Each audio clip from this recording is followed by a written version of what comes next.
Good morning, welcome to Ridhima kitchen. இன்னைக்கு வாங்க நம்ம வீட்டு ஸ்டைலில் ஒரு தக்காளி சட்னி பார்க்கலாம். இது எல்லாத்து வீட்லேயும் அரைக்கிற போல தான்.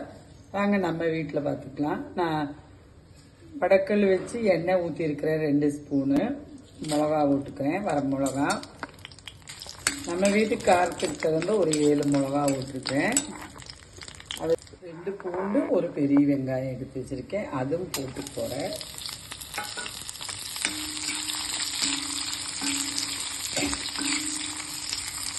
தக்காளி சட்னி நிறைய விதமாக செய்யலாங்க. கொஞ்சம் மல்லித்தலை, கறிவேப்பிலை, ஒரு தக்காளி பெருசாக கட் பண்ணி வச்சுருக்கேன். அதுவும் போட்டுக்கேன்.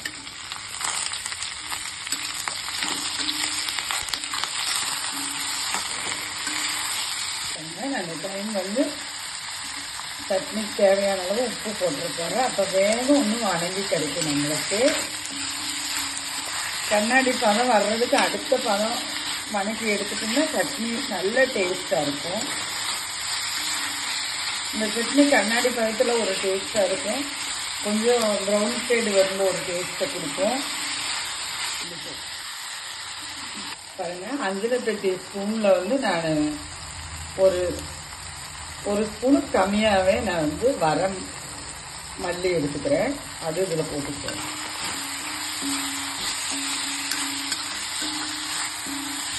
எல்லாம் எனக்கு நல்லா வணங்கிடுச்சு. நம்ம அரைச்சிட்டு வந்து பார்க்கலாம். தக்காளி சட்னி நிறைய விதமாக அரைப்பாங்க. அதில் இப்படி அரைப்பாங்க. பார்க்கலாம். அரைச்சிட்டு பாருங்கள். நான் சட்னி நான் அரைச்சிட்டு வந்துட்டு எனக்கு தாளிப்பு தேவையில்லை. உங்களுக்கு விருப்பம் இருந்தால் தாளிப்பு போட்டுங்க. இந்த சட்னிக்கு தாளிப்பு வேணுங்கிறது இல்லை. தேவைப்படுறவங்க போட்டுக்கலாம். நமக்கு வேண்டாம். தோசைக்கு, இட்லிக்கு எல்லாத்தோடையும் நல்லா மேட்ச் ஆகும். வாங்க நம்ம வீட்டில் தோசை கூட சாப்பிடலாம். நன்றி, வணக்கம்.